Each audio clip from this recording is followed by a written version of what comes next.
ओम शांति। आज 7 नवंबर 2022 की साकार मुरली।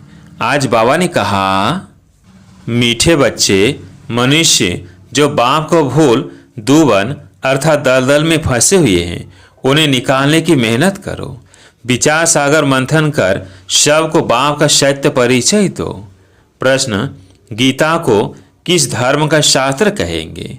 इसमें रहस्य युक्त समझने की बात कौन सी है? उत्तर है, गीता शास्त्र है ब्राह्मण देवी देवता धर्म का शास्त्र। ब्राह्मण देवी देवताए नमः कहा जाता है। इसे सिर्फ देवता धर्म का शास्त्र नहीं कहेंगे, क्योंकि देवताओं में तो यह ज्ञान है ही नहीं।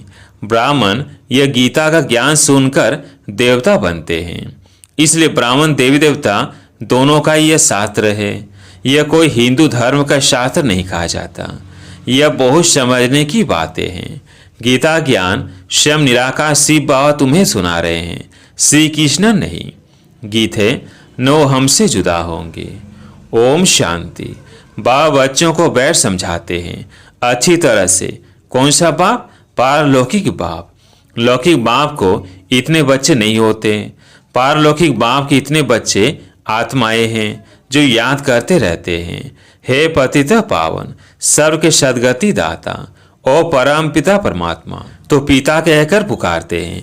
परम पिता परमात्मा निराकार भगवानुवाच। निराकार परमात्मा तो एक होता है ना, दो नहीं होते। बच्चों की बुद्धि में बैठा है कि ऊंचे तो ऊंचा भगवान है। वो कहाँ रहते हैं? जहाँ आत्माएं रहती है। ईश्वर प्रभु भगवान कहने से सुख का वर्षा लेने की बात नहीं आती। बाप कहने से वर्षा याद आता है, परंतु मनुष्य बाप को नहीं जानते। भारतवासी ड्रामानुसार रावण मत पर अपनी दुर्गति करते हैं। तो पहले यह समझाना है कि ब्रह्मा विष्णु शंकर सूक्ष्म शरीरधारी है, मनुष्य स्थूल देहधारी है। परंतु स्थूल व सूक्ष्म देहधारी को बाप नहीं कहेंगे। बाप परम पिता परमात्मा निराकार को कहा जाता है। भूल क्या हुई जो दुर्गति हुई? बाप द्वारा सच्ची गीता सुनने से सदगति होती है। तो कोई को भी पहले बाप का परिचय देना है, यह है मूल बात। परंतु कोई की बुद्धि में नहीं बैठता है।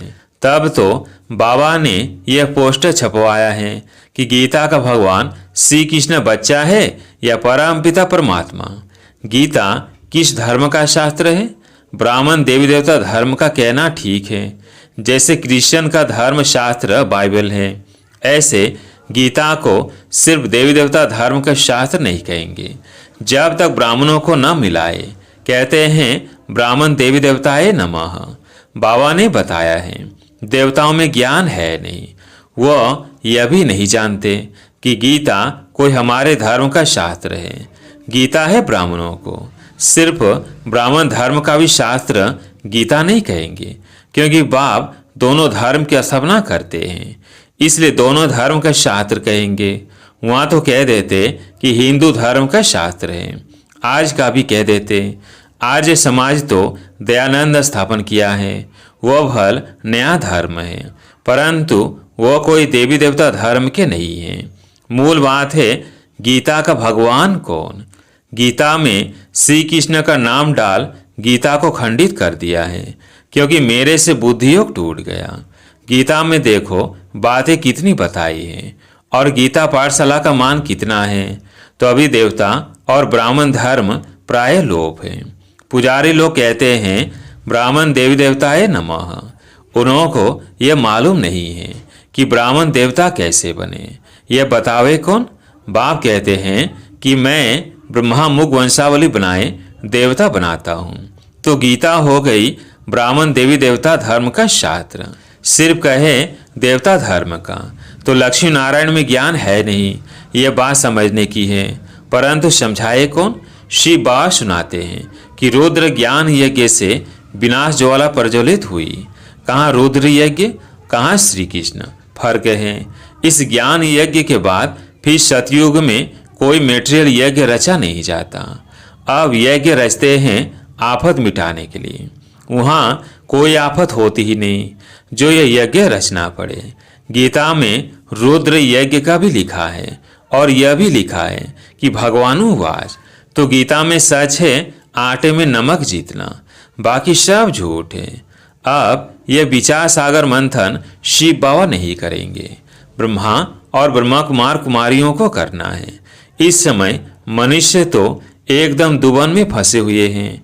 दुबन अर्थात दल दल से निकलने में बड़ी मेहनत लगती है। तब तो बाप को पुकारते हैं। बाप कहते हैं तुमको 5 विकार रूपी रावण पर ही जीत पानी है। फिर सतयुग में तुम जीव आत्माएं सुख में हो। जो भी सत्संग है वहां तुम जाकर पूछ सकते हो। डरने की कोई बात नहीं। सब अंधकार में पड़े हैं। मौत सामने खड़ा है और कहते हैं अभी तो कलयुग में 40,000 वर्ष पड़े हैं। इसको कहा जाता है घोर अंधियारा। कुंभकर्ण की नींद में सोए पड़े हैं। कहते हैं भक्ति का फल भगवान देने आता है, सदगति देता है तो दुर्गति में है ना।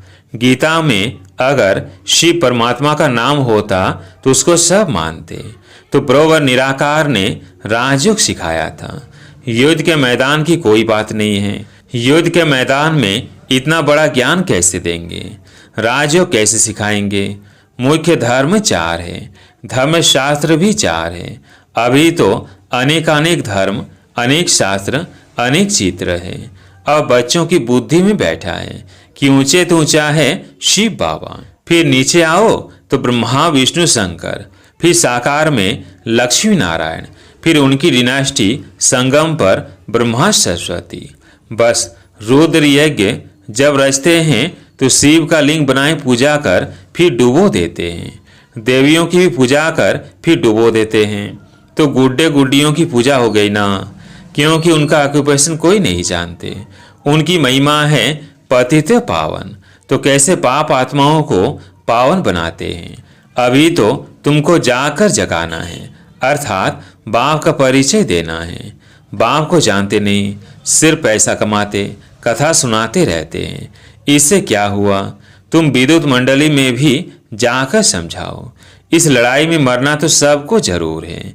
इस रुद्र ज्ञान यज्ञ से विनाश ज्वाला प्रज्वलित होती जाती है। लिखते भी रहते हैं कि हमने इतने बड़े बड़े बॉम्ब बनाए हैं, तो कल पहले भी इनसे विनाश हुआ था। ये सब बॉम्ब कोई कल पहले इन्होंने समुद्र में नहीं डाले थे, तभी भी विनाश होना है। कहते हैं विनाश काले विपरीत बुद्धि। कौन? कौरव और यादव। अभी तो प्रजा का प्रजा पर राज्य है। तो यह पोस्टर लाखों की अंदाज में छपाओ। सब भाषाओं में, अंग्रेजी में तो जरूर छपवाना चाहिए। जहाँ जहाँ गीता पाठशाला हो वहाँ बांटते जाओ। पोस्टर पर एड्रेस भी लिखी हुई हो। बाबा डायरेक्शन तो देते हैं, करना तो बच्चों का ही काम है। लिखा हुआ है शिव बाबा, तो शिव बाबा ही बाप, ब्रह्मा भी बाप, परंतु बच्चों को वर्षा शिव बाबा से मिलना है, न कि ब्रह्मा से। ब्रह्मा को भी उनसे मिलता है। बाबा ने बहुत समझाया है कि गीता मैगजीन में भी पहले पहले बाप का यथार्थ परिचय लिखो, तो जो ब्राह्मण बनने वाले होंगे उनको झट तीर लगेगा। नहीं तो लिया और फेंक दिया। जैसे कोई बंदर को किताब दो तो एकदम फेंक देगा, समझेगा कुछ नहीं। तब बाप कहते हैं कि यह ज्ञान मेरे भक्तों को और गीता पाठियों को देना, उसमें भी जिसके भाग्य में होगा वो समझेंगे। बाप कहते हैं यह तो है ही नर्क। यहाँ जो भी बच्चे आदि पैदा होते हैं, एक दो को दुख देते रहते हैं, एक दो को काटते रहते हैं। बाकी जो गरुड़ पुराण में विषय वैतरणी नदी दिखाई है वह तो है नहीं। यह दुनिया तो नर्क है। तो बच्चे जानते हैं आज नर्कवासी फिर संगमवासी बनते हैं, कल फिर स्वर्गवासी बनेंगे, इसलिए पुरुषार्थ कर रहे हैं। अच्छा, मीठे मीठे सिकिलधे बच्चों प्रति माता पिता बाप दादा का याद प्यार और गुड मॉर्निंग। रूहानी बाप की रूहानी बच्चों को नमस्ते। हम रूहानी बच्चों की रूहानी बाप दादा को याद प्यार गुड मॉर्निंग नमस्ते नमस्ते। अब दूसरी मुरली सुनते हैं। रात्रि क्लास 23 मार्च 1968। बाबा ने कहा ऊंच तूच है एक भगवान, माना फादर। किसका फादर? सभी जो आत्माएं हैं उन सभी का। जो भी मनुष्य मात्र है उनमें आत्माएं हैं, उनका है फादर। अभी सभी आत्माएं जो कि पाठ बजाने आती है वह पुनर्जन्म जरूर लेती है। कोई बहुत थोड़े लेते हैं, कोई 84 जन्म लेते हैं, कोई 80 और कोई 60। देहधारी जो भी मनुष्य है, भल यह लक्ष्मी नारायण विश्व पर राज्य करने वाले हैं। उस समय न्यू वर्ल्ड में और कोई डिनास्टी नहीं थी। जो भी देहधारी मनुष्य है कोई भी सदगति नहीं दे सकते। पहले पहले स्वीट साइलेंस होम, सभी आत्माओं का घर, बाप भी वहाँ रहते हैं। उसको इनकॉर्पोरियल वर्ल्ड कहा जाता है।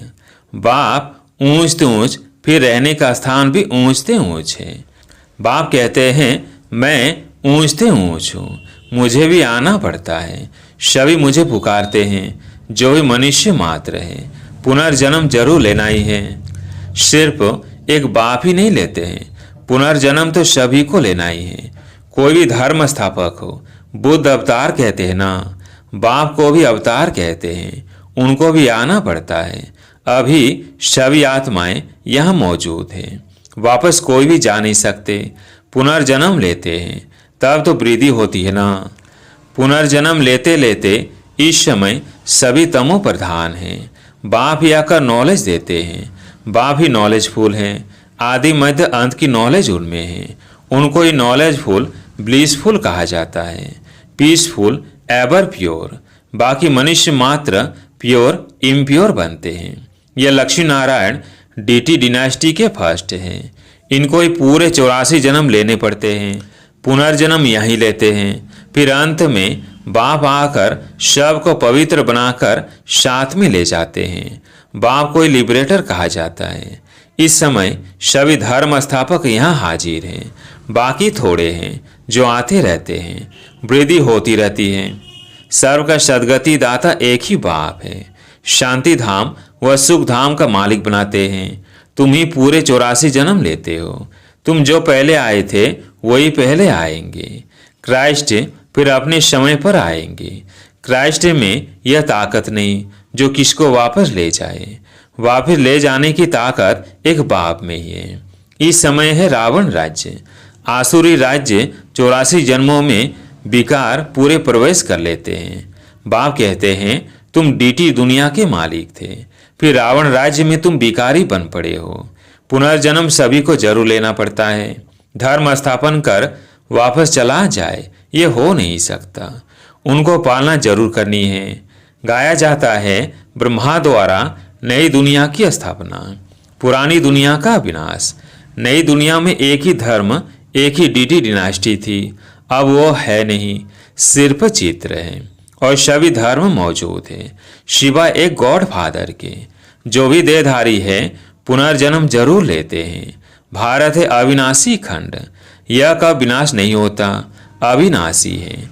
जब इनका राज्य था तो कोई खंड ही नहीं था, सिर्फ इनका ही राज्य था। सूर्यवंशी, चंद्रवंशी, बस और कोई नहीं। नई दुनिया को स्वर्ग डीटी वर्ल्ड कहा जाता है। इनकॉर्पोरियल वर्ल्ड को स्वर्ग नहीं कहा जाता।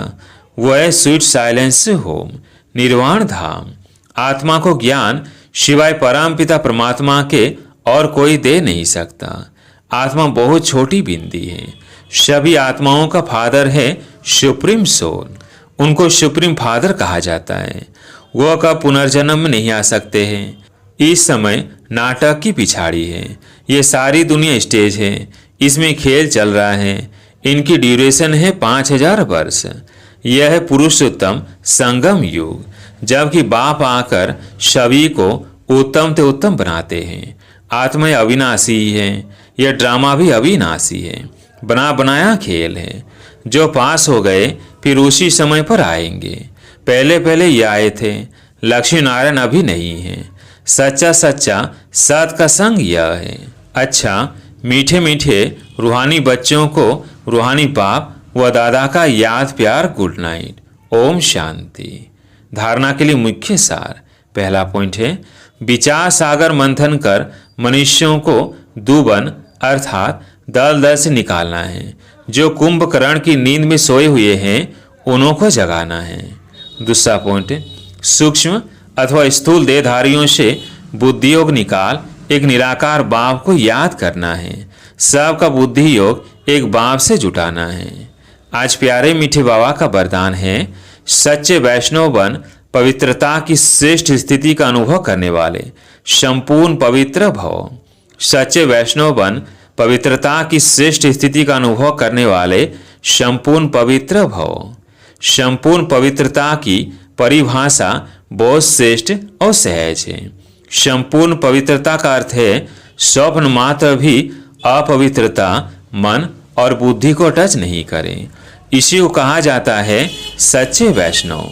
चाहे अभी नंबरवार पुरुषार्थी हो, लेकिन पुरुषार्थ का लक्ष्य संपूर्ण पवित्रता है और यह सहज भी है, क्योंकि असंभव से संभव करने वाले सर्वशक्तिमान बाप का साथ है।